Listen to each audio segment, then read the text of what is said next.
This podcast is brought to you by the Washington State Department of Health. When we think about the COVID-19 vaccine hesitancy in the Black community, let's remember, it didn't happen by chance. It's justified in history. But the will to change the narrative is strong today, and our people are lending their voices to the conversation. We're sharing our stories and the reasons that made us choose the vaccine so we can lead the way for others to make a well-informed choice too. To hear our stories, visit hereforuswa.org. Geico asks, how would you love a chance to save some money on insurance?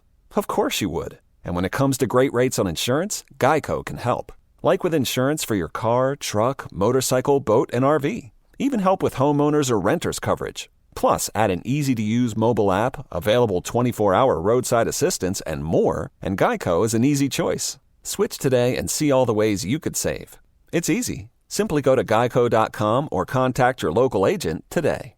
What's up? It's your boy, the Ted Smith. Thanks for listening to the Men's Room Daily Podcast. Want more? Check out the greatest podcast in all the land, The Podcast. Be sure to subscribe and listen to a brand new episode every Tuesday night. The Men's Room returns with Miles and Thrill. 99.9 KISW.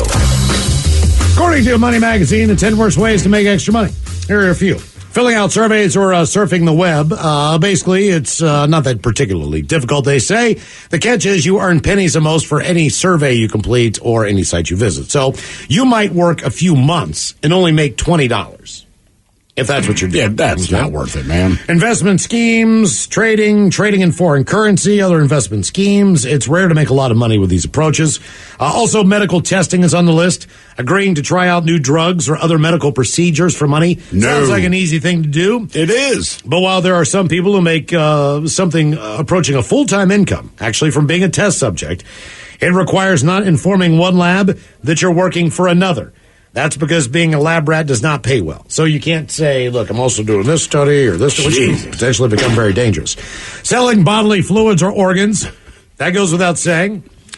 Being a sign spinner, standing by the side of the road to draw attention to a local business, such as by spinning a sign, has a long history, but it's become a less lucrative job over the years and can now rank particularly poorly, especially with the need to stand near busy streets and breathe in pollution for hours on end. Renting out some of your stuff, recycling scrap metal, treasure hunting, the idea of having a metal That's detector. your job. Well, it's a side hustle if you include okay, all right. And work at home schemes. Our question, one time I made a little extra side money by doing blank, 206-421-ROCK. Real quick, someone says, my side hustle, 9 years old in Ballard. I would sneak into the neighbors' backyards, pick their flowers, make bouquets, and sell them on my street. I got busted by my mom, so I didn't make much money. All right. It's enterprising. I have two of these. Hello, Michelle. I couldn't find the second one. I was like, where did it go? Michelle? Okay. Oh. Hi, guys. How are Hi you? there. Hola. Sorry. Hey, real quick. Checking out at Total Wine and More. Oh, nice. Oh, all right. What are you picking up? That's like my favorite store on that and Guitar Center, sadly. Oh, I should be good. Thank you. No, I got 2 kegs, a Big Mac and Jack, and then an Elysian Space Dust. I got a case of champagne because of it's a baby shower also. So we're doing mimosas and another 6 to 8 different bottles of wine of Merlot and Shiraz. Wow. We've never met, but you're the woman of my dreams. So your side hustle is going to be selling red Solo cups for $5 over the weekend, I'm guessing, right? Well, actually, this has a little to do with my side hustle, but I have a 3,000 square foot airplane hangar. A detached airplane hangar at my house. And so I convinced my husband we need to turn it into a venue. And so I'm hosting my daughter's baby shower, but I've had 1 baby shower, and I've got 2 weddings already lined up. Wow. Oh, nice. Okay. Is there an airplane in there? So there's no really overhead cost for me because it's just a detached thing from my home.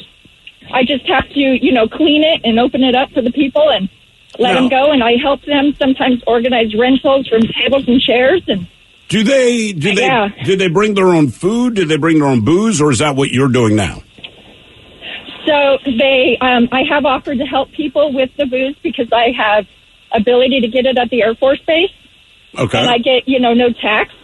But I also offer the people when I, basically rent the venue out, and I give a 10% discount if you're military or first responder. That's very cool. And I only make them go and apply online for a bar license for the day because they sell that. So I have limited liability. Well, let me ask you this: do you live on a runway?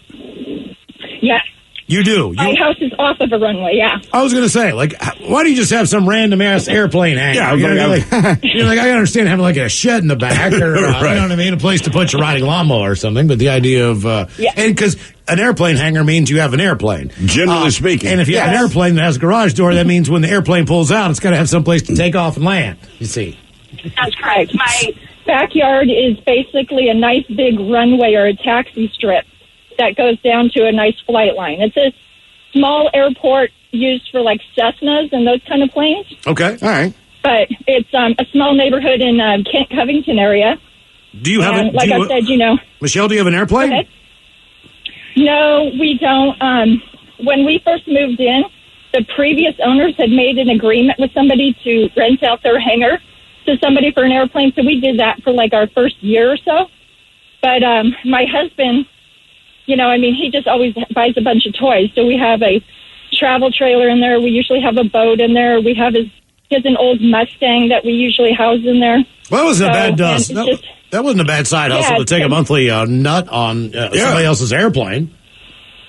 Well, exactly. So that was a little lucrative for a while. But I told him, I said, we had our daughter's wedding in there in like May of 1999. No, I'm sorry, 2019. I'm sorry. We had her wedding in there, and it was housed over 175 people very comfortably, so we could easily do like 250 easily or more. Do you think it would be a selling point if you figured out how many of the weddings actually are still going strong? Right. In other words, like this hangar has a 68% success rate on marriage. You know what I'm saying? That would be awesome. Yeah. I'm not trying to play off of the COVID or other people's things, but a lot of people, because they've had to reschedule their wedding, a lot of the times their venue hasn't been available for the date that they wanted to reschedule. Oh, yeah. Mike is nodding his head in Mike's agreement. over here salivating right now. I think he's in touch with what you're saying. Yeah. He understands, yes. Well, that's a brilliant side hustle, man. Damn. Men's Room Blank question. One time I made a little side money by doing blank. 206-421-ROCK. If only I bought a house with an airplane hangar. Who knew? Man. Would have been simple, dude. I know. It's all I had to do. Hello, Dan. Welcome to the Men's Room. Hola. Hola. All right, gentlemen. Mine's not too crazy, and I didn't make a ton of money doing this, but when I was in high school, we had like a little student store thing, and every now and then I'd get to run the cash register. And with people's extra change, I'd ask them if they would like to donate to the deaf. And, some people would just do it, no questions asked. And for the ones that would, I'd let them know that the deaf was actually the Dan Edwards Foundation. And, they'd usually tell me to go F myself, or maybe still give me their quarters or whatever. It'd buy me lunch. That was about it. Nothing wrong with that. I mean, I like it. Yeah. It's direct. Right. It is a foundation. It is it's a cause. How much money do you think you made a day, on average? I don't remember making more than $5 or so a day, but, or maybe $5 a lunch, because I'd do it for 2 of the 3 lunch periods. Okay. So maybe $5, maybe $10 a day, nothing crazy, but. Nothing wrong with that. I just thought it was funny to, terrible, but funny. When it's change, it's funnier. If I found out I got duped for 80 cents, I go I can live with that. If I handed you a 20 spot, I'd be kind of pissed. Mm-hmm. One time I made a little extra side money by doing blank. 206-421-ROCK. I mean, does renting out your tap count? Yes. Yeah, because you didn't loan it. Right, I had a tap my senior year, and that was kind of my thing. Even if I didn't get, because remember, it was we've talked about it, it's a massive deal. Right. And not a lot of people had them. So, even if I wasn't going to the party, I'd be like, all right, Mike, give me $20-$40, you can have it for the weekend. You can have the tap, because it was cheaper than what they charge. And if I'm going, I'm drinking for free. It was always easier to get kegs than it was to get a tap.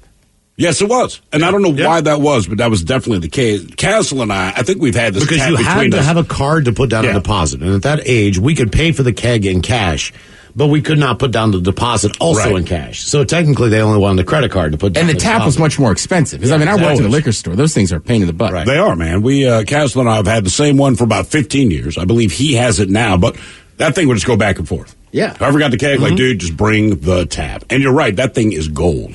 One time I made a little extra side money by doing blank. 206-421. I think I've used that one at your house once. You have? Yeah, I walked in. You're like, I had you tap one of the kegs. Tap the keg. I was like, yeah, I'm on it. You're right. That's the one. Hello, Andrew. Welcome to the men's room. Hola. Hola. So I was right after high school, probably a year after, and I was going to a community college and met this guy who overheard me and a friend talking about pot, and he's like, oh, yeah, I grow. Stop by. So I stopped by, I get high off my ass, and he found out that I sold it, too, on the side, and he made me a deal where if I sold so much, he would rent me a room, basically, for what I would sell for. So I would he would sell me like a pound for so much, and then he'd want this amount for rent for it, and I'd make money on top of whatever I could get. Damn. It's not a bad deal. No, it's probably pretty easy to sell at that point as well. It was what? Probably pretty easy to sell. I mean, that's kind of an easy one as far as, people wanting something. Oh, yeah. I mean, weed's always been a demand. Super easy. Yeah, exactly. All you have to do is say, I have weed for sale. Right. That's basically Right. Yeah. I don't need a sales pitch on weed has been my thing. Like, I always had this guy like, dude, this is kind of, I don't know, man. It's like a bowler weed, man. It'll like bowl you over, man. I'm like, you don't need to give me a sales pitch. Just here's just $25. Is it weed? Okay. Right. It still happens now. It does. Yeah. Yeah. It's just weird now because it's legal, and it's like, I still, you almost sometimes with the bud tender just want to be like, I don't need the upsale. But yeah, at least when it's legal, I'm more willing to listen. Yeah. This is the ooey gooey stickiest, man, blow your mind. They go, okay, and then what else do you have, right? When it was your dealer, like, bro, this is what you've got. That's it. No one says, like, I've got 4 varieties. What would you like? You don't have to upsell your single product. If I want milk and all you have is milk, don't tell me about the cow. Like, bro, I just want your milk. By the way, you're supposed to meet with that guy 3 days ago, but the guy never showed up. So it's like by that point in time, you're just like, come on, man. Is he ever going to post? Right. I like people that were honest, too. What's that? Like, this isn't the best. Oh, sure. Like, but it's what I got. Like, all right. I'm still going to charge right. you. Still mine. Right. At least you're being honest. Right. Hello, Kenny. Welcome to the men's room. Hola, gentlemen. Hola. So my side hustle is I'm a professional shoe shiner. For real? Yeah. Where do you do that at? So I used to do it in Tacoma, and then I moved to Vegas, and now I'm south of Olympia.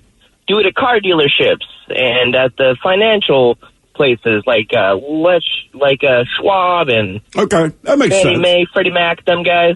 Okay, they don't need shoe shine. How bad has business been in the last 12 months?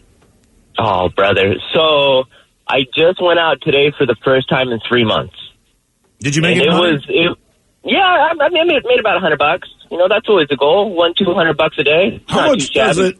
I don't really have shoes that need shining, but if I did and I roll up to you, like, what is the general cost of that? Oh man, if you got shoes on your feet, they can definitely be clean, conditioned, and protected. And it's anywhere $8 to $10. Okay, that's not bad at all, man. And how long does it take? Yeah, $10 isn't bad at all. It takes about 5-10 minutes. Not long at all. If you got sneakers on, you can still hit them with the shampoo. Hit them with the spray protector on top. Keep that rain from getting inside. I can tell this is what you do for a living. Yeah. How much money did you make in Vegas? In Vegas, I made pretty good money in Vegas. I was also working at a casino, doing the Eiffel Tower and selling shoes on the side too. Okay, all right. Yeah, that's. I loved it. Wife hated it. Really, you enjoy it's a thing you actually enjoy doing. Oh, yeah, man. Take something dirty, make it look brand new in 10 minutes. It's instant gratification. You know something, a little bit of fact you might not know. There's actually also an Eiffel Tower in Paris, France as well. Oh, yeah. Not just Vegas. True. And a Statue of Liberty in New York City. It's a little bit bigger. It's an amazing thing, yeah. One time I made a little extra side money by doing blank, 206-421-RON. Man, I don't know if I could shine shoes. Like, just of all the different little jobs, whatever it is, like, mentally, I'm just not built for it. Not, I would have the inability to do it, just, oh, man. I don't want to shine your shoes. My stepfather used to drop, like, 5 pairs of shoes off of me in the living room, just, like, in a shoe shine kit, like, here, do this. Was it Kiwi shoe polish? Of course it was. There's no other kind. I was going to say, can you name another shoe polish? Nope. Wait a minute, I know this. What, another shoe polish besides Kiwi?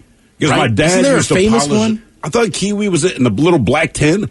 Black, brown, Maybe that's white. what I'm thinking about. Yeah. Because my father, man, it was like his Sunday rituals back in the 70s. And I mean, you could tell he'd been in the military just because of the way he did it. But You I got mean, a brush, you got a terry-type cloth, all that. but I think it brought him peace. You know, he didn't want me to do it because it'd been like, it wouldn't be right. You know what I mean? I learned how to do it. My dad did it every Sunday, too.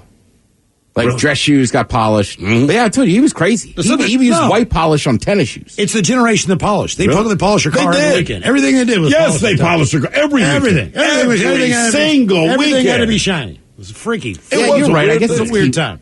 And it was always a massive deal, too, right? Because all the shoes were on the newspaper. Oh, yeah. Don't step on them. Right. We all had the same conversation. God, it smells like crap in here. One time I made a little side money by doing blank 206-421-ROCK. Well, and when I tell those memories, right, like, I forget. I don't know why when you're a kid, you can't help it. You're just, like, clumsy. You bump into Yes. stuff. You do. Right, like, as an adult, I'm like, how did we ever, like, knock those shoes over? It It's is like, oh, yeah. amazing. I mean, even just to watch my kid, like you put something out of the way in the corner of the room, and if you hear anything fall over, it's that. Yeah. Like, guy, I put this as far away from human foot traffic as is humanly possible, and somehow, you knocked it over anyway. And I've noticed with my friends with toddlers is that they can roam all around and be fine. But if there's one corner in the room, that's where their head's going to hit. Oh, yeah. I mean, like I watched my buddy's kid. It was like she was looking for it. Like, oh, there's the corner and boom. Look, if I ever hit my knee on the coffee table, it's only the corner. That's the only apparently my coffee table is all corners because that is the only goddamn place I've hit on there. One time I made a little extra side money by doing blank 206-421-ROCK. Shinola. Guess who it is, Ted? James, welcome to the men's room. Hola. I say, how you doing today? Doing great, man. Positive Friday. Positive Friday. That's right. All right, so I'm just going to preface this by saying it's kids don't do this at home. So almost a decade ago, I was working at a small. I don't want to give too much away here. I was working for a small store, but right by my house. It was about a 2-minute walk from my house, so it was great. About 6 months into working there, I met up with an old friend from high school who had real good Coke, real good Molly. Percocet was going around strong at this time. I was partying pretty hard. So I can't remember how I figured this out one day when I was at work, but I basically grabbed an item and took it to the register and did a fake return on it and just pocketed the money. And this went on for 6 or 7 months until my manager actually finally caught me one night. There was cameras everywhere in the store. I was an idiot. There was, I was begging to get caught, basically.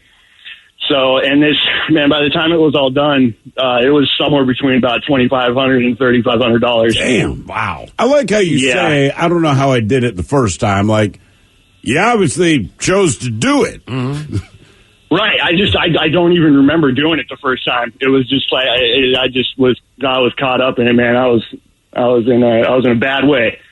And how long were you in a bad way? Did you clean up a little bit after you lost your job, or were you still thrown down? I definitely cleaned up a little bit after I lost my job. The drug dealer dying about 2 months after that kind of helped that situation. Wow. Ooh. So, wow. Yeah. Were you guys pretty good friends? I mean, a little. We became kind of close after I started buying stuff from him. He was the kind of guy who would, I was going to pick up Molly from him one night, and he calls me on the way and says, "Hey, dude, give me a minute. I got to bang this chick before she moves to Texas tomorrow." I was like, "Yeah, okay, cool, man." So we're buddies. He was a good dude, but Yeah. I'll drive around the block. Yeah, he was right, kids. Don't do that at home. What do you need? 5 minutes? No problem. Before she goes back to Texas. Before she goes to Texas. One time I made a little extra side money by doing blank 206-421-ROCK. This podcast is brought to you by the Washington State Department of Health. When we think about the COVID-19 vaccine hesitancy in the Black community, let's remember, it didn't happen by chance. It's justified in history. But the will to change the narrative is strong today, and our people are lending their voices to the conversation. We're sharing our stories and the reasons that made us choose the vaccine so we can lead the way for others to make a well-informed choice too. To hear our stories, visit hereforuswa.org. Geico asks, how would you love a chance to save some money on insurance? Of course you would. And when it comes to great rates on insurance, Geico can help. Like with insurance for your car, truck, motorcycle, boat, and RV. Even help with homeowners or renters coverage. Plus, add an easy-to-use mobile app, available 24-hour roadside assistance, and more, and Geico is an easy choice. Switch today and see all the ways you could save. It's easy. Simply go to geico.com or contact your local agent today.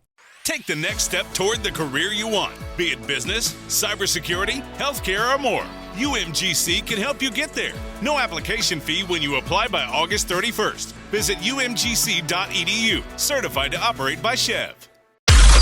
The men's room is in progress. 99.9 KISW and KISW HD1 Seattle. Coming up, we will drink, we will toast in the weekend, and it's Bad Choice Friday time. You know it's Bad Choice Friday. It's Bad Choice Friday! You know it's Bad Choice Friday. Hey man, this is your fault! Jam on. Today featuring Adele.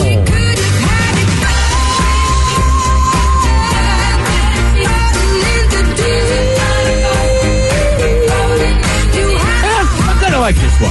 Grammy-inspired Bad Choice Friday, sure. Record of the year in 2011. That takes on the record and best song, rock song of the year in 1995 from Alanis Morissette.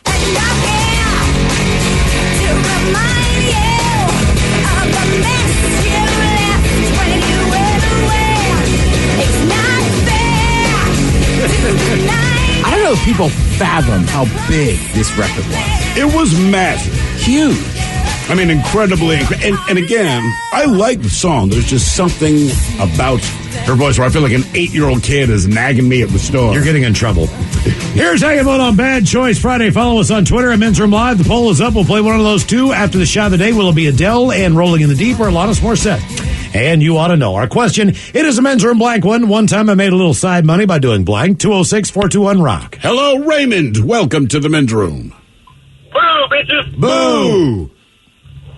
So this happened in Southern Oregon about 30 years ago. I used to be shipping and receiving foreman for a fruit packing place. And so I had a little side hustle of slinging some illegal substances to all the truck drivers. And what kind of substances were the truck drivers interested in? Oh, well, you know, the white powdery stuff, of course. Of course. Ones that help you stay awake. Mm-hmm. Both kinds, actually. Huh. Okay. All right. And over about a 3-year period, I made thousands of dollars. Oh, I'm sure, man. Did you ever get busted? No. All right. Did you decide to quit all on your own, or what? You gave up that job and just decided to not pursue it? I gave up that job and decided not to pursue it. Okay. So you really think, what do you really think the total was over the 3 years? Over the 3 years, man, over $10,000, I bet. Okay. All right. Nice. Yeah. And free fruit, just in case anyone was hungry. Got out, man. They were all over it. I should probably not respond by going like, nice. Yeah. I know how that sounds. Sorry. I mean, no, that's horrible. That's terrible, man. One time I made a little extra side money doing blank. 206-421-ROCK. Just realize how supportive I am of drug dealers. I didn't realize it. Like, oh, hell yeah, man. You get yours. Hello, Ricky. Welcome to the Men's Room. Hola. Hola. Hey, put me down for one Adele, please. Okay. One Adele, yeah. Oh, okay. You got One it. Adele, yeah, man. I'm with you, Ted. So in the late 90s, I was at Main Street Subs, Belmar, New Jersey. Shout out Tommy there. And I was with my sister, and we saw a sign on a bulletin board that said, Chucky's Costumes now hiring. So we called up the number, and we met this guy named Chucky. We met him in a gas station of a Wawa, in the parking lot of a Wawa, and he gave us the keys to an apartment he had in Belmar, and he gave us one of those old pagers, the ones that you can read messages on. And he's like, "All right, you guys are hired." And I mean, man, he would just page us with the info of where we were going and the day, and then tell us which character we had to be. And yeah, for 2 years, we were characters at kids' parties. Huh. Did you live on the shore, or were you just down there for the summers? Nah, man, I lived in New Brunswick. Go Rutgers. Yeah, we were hanging out there. What's the town next to Belmar, just north of it? I mean, you got Point Pleasant on one side, you got Seaside a little bit down the way, but Point Pleasant's the one that's right next to Belmont. Okay. All right. What used to drink at the Columns? What was your favorite character to play? Like, which one do you think that you nailed? Like, you put on this costume, you're like, I'm feeling this. So, I mean, dude, I was with, like, my sister, and so she, like, when you were, like, the characters, like, Tigger or Arthur or, like, anyone with, like Mickey Mouse, she would do all the talking, and, like, she'd be out of costume and just, like, get the kids round up. All I had to do, man, was just sit there and dance. I mean, dude, I was blazed the whole time. Let me ask you, were you surprised the fact that a lot of people and human beings don't think that there's a human being inside of there? I mean, the kids were really cool with it. I mean, dude, moms used to always sit on my lap. Like, at the end, like, you take photos of them. Moms used to sit on my lap all the time. It was pretty hot. It seems like you could just get lost in there. Like, they had no idea. I mean, it was clear that it was a human in there. But the hardest ones, like, this is the late 90s, like, the Power Rangers were big. And so the Power Ranger, it was like a skin tight, like, leotard with, like, a mask so you can sort of see my face through. So that was the one I actually had to, like, talk because the kids could see me. And that one is like, if I'm sat on my lap, I had to be careful because, sometimes you get excited. Why does the Blue Ranger have an erection? I was the Red Ranger, man. Were you as athletic as the Rangers? Could you do all that stuff? I did. I mean, these are little kids, so I mean, I did like karate kicks, and I did like, I would wind them up. I mean, we do like the chicken dance and stuff, but for like we do punches and kicks. And I mean, all you gotta do is do it once, and then you line them up, and they just all want to do it. I mean, my sister was supposed to be like pain in their face, but she was usually outside just smoking cigarettes. What was it? Was it charged by the hour? Well, I mean, I don't know how they paid. He just paid us in straight up cash, man. I mean, he would usually give us like $100 a piece. Sometimes he'd give me more. Like, sometimes I would go solo and I'd get all the money, but he just paid us in cash. My sister collected. I mean, dude, all I was the costume guy. And so he would just like, yeah, man. He would just for 2 years he would just send us a page and say like, here's the address, here's like the character, and we'd show up. And I mean, dude, he had this apartment in Belmar. And I mean, you just go in there, and it was like a warehouse full of like these costumes. He was a garbage man in New York. I don't even know how he got these costumes. Yes, you do. Yeah, he worked sanitation in New York City. Yeah, he got the money. All right, did you ever have to do research on the character? Like, I have no idea who the hell this is. No, man, I had no. I'm trying to say, there was no one that I didn't know who they were. I mean, I didn't know anything about Arthur, but I mean, a lot of like the Winnie the Pooh characters, a lot of Sesame Street. I mean, Mickey Mouse and that kind of thing. Again, the Power Rangers were like. I was the Power Ranger, like, a couple times a summer because they were big back then. And we only had the red costume, and the red was a boy one, so my sister couldn't do it. And so, then I had to, like, I knew, like, the Power Rangers' names and stuff because they were always asking me about, like, how is Jason doing? And I had to know which one Jason was. You ever tell them, like, Jason's hooked on drugs. Yeah. Yeah. Jason's drunk in a gutter, kid. Nah, man, they go nuts with those Rangers. And they're still around, those Power Rangers. Oh, they are. They did like a reboot movie. It took my kid to see. I will say we had, my kid was like 5, and Batman and Spider-Man showed up. And you realize these kids, right, they don't get that it's someone in costume. This is, in fact, Batman and Spider-Man. And they lost their ass. They absolutely lost their minds. And it's cool to see it with kids because they legitimately. It's genuine. So I had worked at the Emerald City Comic-Con couple years ago, right? So this picture services of me talking to like Thor or something like that. My son, for the longest time, he thought, because when I explained it to him, I said, I have to go to work, right? Even though it's the weekend, but I'm working at the Comic-Con. But he gets this picture, so he believed that when I went to work, I hung out with all the superheroes because he's looking at it. So I'm talking to Thor, but kind of do. But in the back, yes, I do, Ted. The 3 whites, but in the 3 whites, but in the background, it's just more superheroes. For like a year and a half, he's just like every day I come home. Hey, did you talk to Batman today? I'm like, yeah. He stopped by for a minute, but he was Bruce Wayne. He thought I was awesome. Now he knows, and he's like, whatever, old man. One time I made a little extra time money by doing blank, 206-421-ROCK. Yeah, but when you're a kid, you don't know. He didn't know, but he just thought it was the greatest job. He's like, you go to work with superheroes. I'm like, well, it's more that they are there when I get there. We'll put it that way. But he was fascinated. I think Disney's the same way, even for adults. Oh, for sure. Like, I don't know how to explain it. Like, when you meet Mickey, like, it's a big deal. Yeah. And you understand even if you see him. Yeah, like I told you meet Cinderella in her castle. It's like, but I feel like you should kneel or curtsy. And I'm not trying to cut down on Mickey Mouse, but in the scheme of all the movies and the TV shows and everything that Disney does, he seems to show up the least. And yes, I know he has his Mickey Mouse Club or whatever they call it now. But otherwise, it's every other character. But we took our daughter to see what's called Disney on Ice. Horrible time. But they introduce each character kind of individually, right? And you hear the kids going crazy. And there had to be 120 different characters. And Mickey and Minnie come out last, all right? Yep. And when Mickey and Minnie come out, it sounded like the Beatles on the Ed Sullivan Show. All these kids scream at the top of like they are blown away. And I'm thinking, like, this dude doesn't do anything, man. You don't see him. He's not funny. Okay, but he doesn't do a lot of act. Like Donald Duck does the heavy lifting. Pluto does. Everybody here does stuff. But man, Mickey walks out. He is a god. It's the same thing in the parks. It's hard to find him. And I was going to say, on any given day, when things are normal, how many Mickeys are out there in the world? Because you got Mickey Mouse Paris, right? Or Disneyland Paris. If that's still there. You have one in, I believe, in Tokyo, if I'm not mistaken.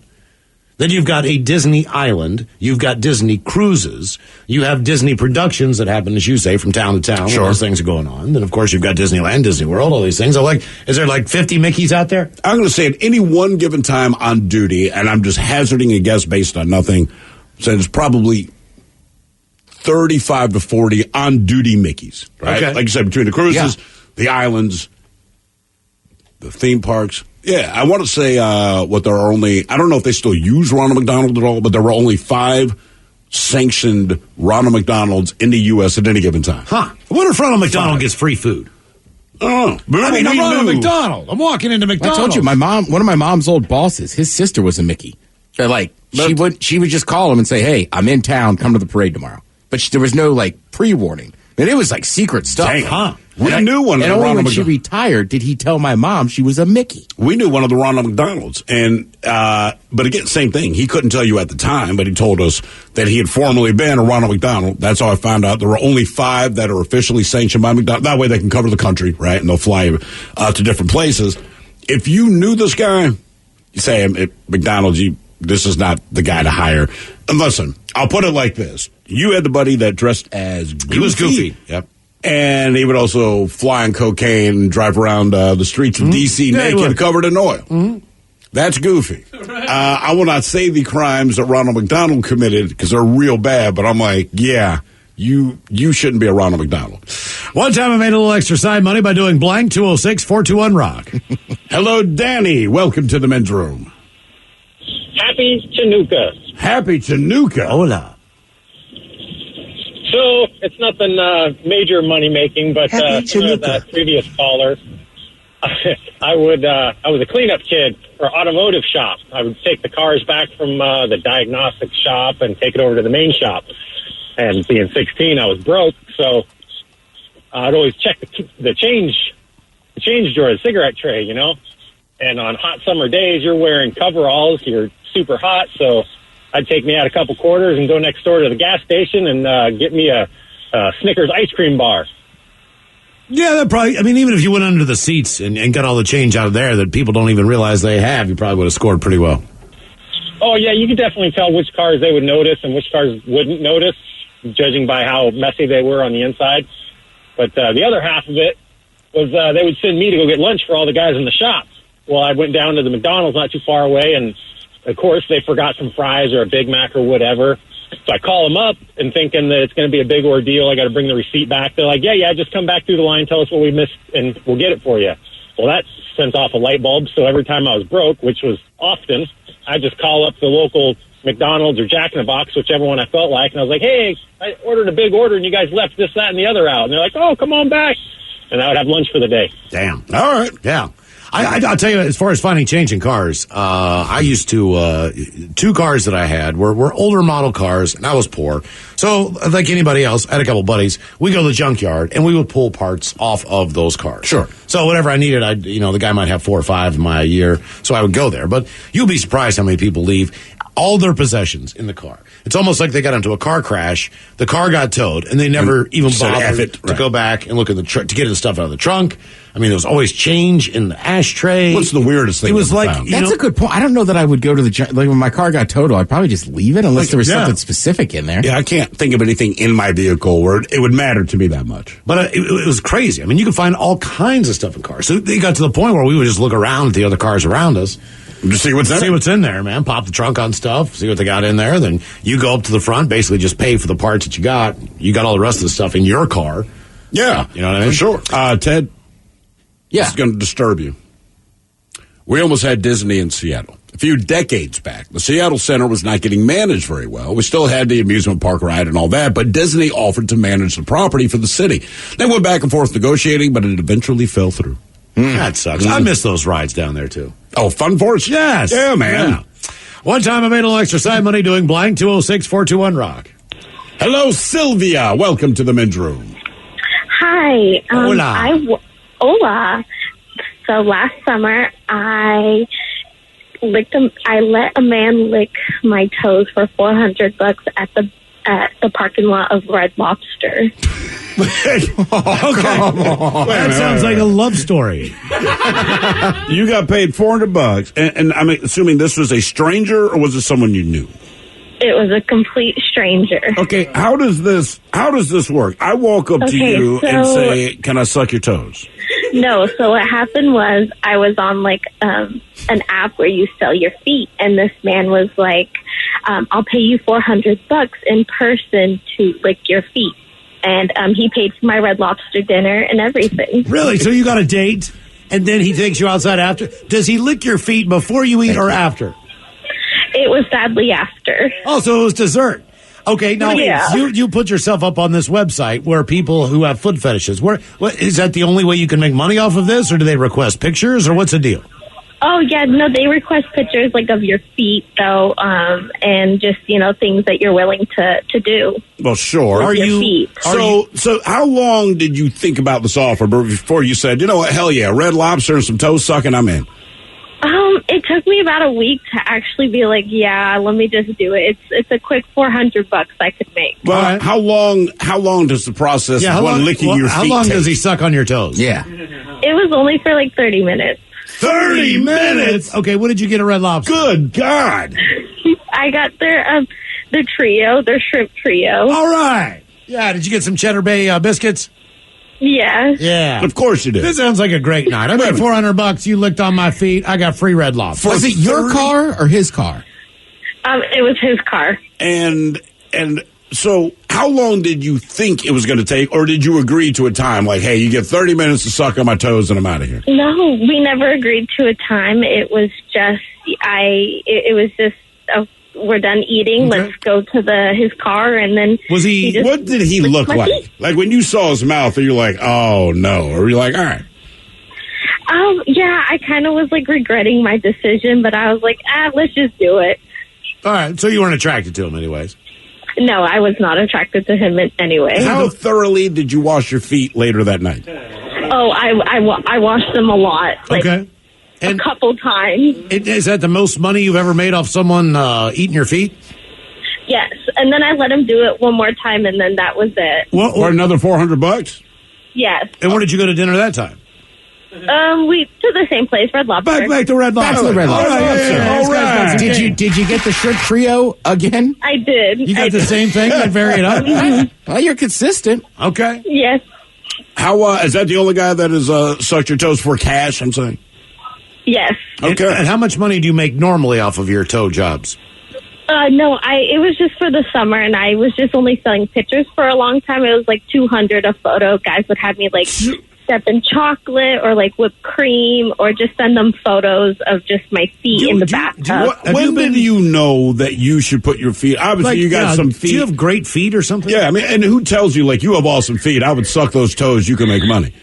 I don't know. It was just an app, and I figured I'd give it a try. And so I wasn't expecting that I would have people requesting photos, and it was just, I was like, I'll give it a try. Why not? How many other people knew? Like, did your friends know that you were putting your feet up on, toesucker.com? Only one person knew, and that was it. Is that because they were interested or because you told them? Because I told them. All right. And do you size up the competition of other people's feet on the app? Like, oh my God, I'm going to have the ugliest ones on there. Were you like, oh yeah, people are going to love these feet? No, I just posted my feet, and I was like, well, I doubt it anyone's going to like these. I doubt it I'll be getting any money whatsoever, but how much so happens. How much to stick your bare feet, all right, in a fresh pile of dog crap? Smash it down in there between your toes. I have been asked that, and a guy did offer me $500, but I was not going to do that. Wait a minute. I'd do that for $500. I would do that before I let you suck my toes. I was joking. I would not step in my own feces. Not yours. yours. Your own. Oh. I'll say like a dog. Oh, God. Wow. Well, I mean, who's better, yours or a dog's? Dogs. Why is that? Because you're more apt to step in dog's poop than you are in your own. I think we're just... And I don't want to have to retrieve my own. That is true. I have stepped in my dog's own poop before on accident. How do you, what do you do now for a living? I am a caretaker now. Oh, good. Okay. I work at Red Lobster. And your foot modeling career's over? Yeah, I no longer do that anymore. All right. When was the last time you put up a foot picture? It was this summer. Oh, this summer. Okay. Yeah. I don't know, man. That seems like easy money. It really does. It really was easy money, and it's actually surprising because, there's just guys, older men who request photos of you to take of certain things with your feet or a video of you just playing with your feet for 30 minutes and you get money sent to you. Is this all around the world or is this a local thing? No, it's all around the world. You can anyone can do it. Is there a stereotype? No, to I've someone seen with a some foot feet. fetish? Not everyone can do it. The only person I know publicly with a foot fetish is Bill Parcells, right? Not Parcells. Ryan. Oh, Rex Ryan. It was Rex Ryan, wasn't it? Yeah. Rex Ryan, And, Quentin Tarantino. Quentin Tarantino. Oh, that's right. Okay. I mean, look, there's plenty of people that are really into it. It's just, I don't know. It's just so specific. It is very specific. I like elbows. Mm-hmm. Whatever. All right, well, that's fascinating stuff there. I like that. $500, step in your own fecal. In the parking lot of a Red Lobster, let me suck your toes. Nothing is more romantic dinner than out that. of it. I was going to say, and she got dinner. That's what impressed me. Would you have done it before or after dinner? Because she was a little let down that it was after dinner, which tells me he had his shrimp breath and all that kind of stuff going on. Yeah, I mean, it's seafood, man. Man, that's a tough call. They're sucking your toes. I mean, So I don't. you I want mean, it at this before- point, should I care what's going on? Yes. Why? They're sucking my toes. Maybe Which, take some God. biscuits with you. You know what I mean? Just eat a biscuit while you're getting your toes sucked. Yeah, I mean, I guess if I have to have an odd encounter with somebody that's, I guess, kind of intimate, I'd rather do it on a full belly. Okay. All right. Good for you. We're getting closer to the weekend, but Joel, the exciting return of Ted versus the FCC is coming up next.